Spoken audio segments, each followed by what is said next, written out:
हमारी जमीन पे कोई जबरदस्ती कब्जा कर रहा है। अच्छा, कौन है? सर कोई वक्फ बोर्ड का बोर्ड लगा हुआ था और हमारे खेत पे मजार बना रखे उन्होंने अवैध रूप से हमारी जमीन पर कब्जा किया हुआ है और हम उन्हीं के पास जाकर अर्जी लगाएं। लड़ने का शौक है ना, तो पुरानी सरकार से लड़ो जिन्होंने कानून बनाया है।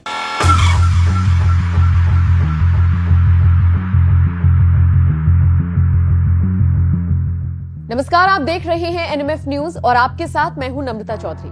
सोचिए, एक सुबह आप सोकर उठे और आपकी जमीन पर किसी और का कब्जा हो जाए। वहां पर बाकायदा एक ऐसा बोर्ड लग जाए जिस पर लिखा हो कि अब आपकी और बाकी किसी की भी एंट्री वर्जित है। तो आप क्या करेंगे? जाहिर है परेशान होकर आप पुलिस थाने जाएंगे, शिकायत लिखवाएंगे। लेकिन अब इससे भी बुरा सोचिए, थाना इंचार्ज कह दे कि आपकी शिकायत यहाँ नहीं सुनी जाएगी, बल्कि जिसने इस जमीन पर कब्जा करके बोर्ड लगाया है उसी के आगे आपको हाथ जोड़ने होंगे। आसान शब्दों में कहूं तो अपनी चुराई हुई चीज आपको चोर के आगे ही हाथ फैलाकर मांगनी पड़े तो क्या होगा? सुनकर और सोचकर बहुत डरावना लग रहा होगा ना। दुख की बात यह है कि ऐसा देश में इस वक्त हो रहा है, और अब से नहीं हो रहा बल्कि सालों साल से होता आ रहा है। लेकिन हमारे देश में धर्म को आगे लाकर क्या कुछ नहीं कर दिया जाता? इसी धर्म के आधार पर यह सब कुछ हो रहा है। किसी की जमीन का एक छोटा सा टुकड़ा जा रहा है तो किसी राज्य में गांव के गांव हड़प लिए जा रहे हैं। इतना ही नहीं, धर्म को ढाल बनाते हुए हिंदुओं के मंदिरों तक पर बोर्ड लगा दिया गया है कि अब ये जगह उनकी है। कौन है ये लोग जो धन को आगे लाकर जमीनें हड़प रही हैं? इनका मकसद क्या है? कैसे सरकार इनसे निपटेगी? अब तक कितनी जमीन इस तरह से हड़प ली गई है? इसी की सच्चाई से आपको रूबरू कराती है एक फिल्म जिसका नाम है आखिर पलायन कब तक। फिल्म 16 फरवरी 2024 को रिलीज होगी, लेकिन उससे पहले उसका जबरदस्त टीजर रिलीज हुआ है जिसने गदर काट दिया है। 6 दिन में ही फिल्म के टीजर को लाखों लोगों ने देख लिया। फिल्म में अगर फैक्ट्स के साथ सच्चाई दिखाई जाएगी ना, तो इस फिल्म को करोड़ों कमाने से यकीन मानिए कोई नहीं रोक सकता। फिल्म में आपको तख्फ बोर्ड सुनाई देगा, लेकिन वास्तव में तख्फ जैसा कुछ नहीं है। सीधे तौर पर नाम लेकर बवाल ना हो जाए, इसीलिए फिल्म मेकर्स ने ध्यान रखा है। बाकी बात इसमें वक्फ बोर्ड की ही की गई है। पिछले काफी वक्त से वक्फ बोर्ड को लेकर चर्चा हो रही है। मोदी सरकार से मांग की जा रही है कि इस बोर्ड को बंद कर देना चाहिए। बोर्ड पर आरोप लग रहे हैं कि धर्म के नाम पर अब तक हजारों करोड़ की जमीन हड़प ली गई है। अंदाजा लगाइए कि देश में सरकार और रेलवे के बाद अगर सबसे ज्यादा जमीन किसी के पास है तो वो वक्फ बोर्ड ही है।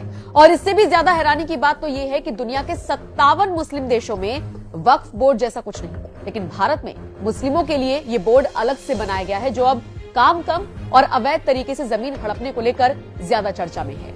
विस्तार से समझिए वक्फ बोर्ड पर क्या क्या आरोप लगे हैं। बीजेपी सांसद हरनाथ सिंह ने वक्फ बोर्ड पर आरोप लगाते हुए कई सारे खुलासे कर दिए। हरनाथ ने क्या कुछ कहा वो आपको बताते हैं।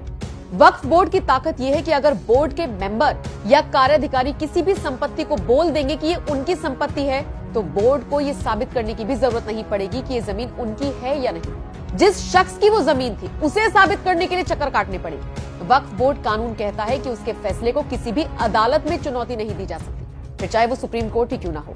वक्फ बोर्ड देश का तीसरा सबसे बड़ा जमींदार बनकर उभरा है।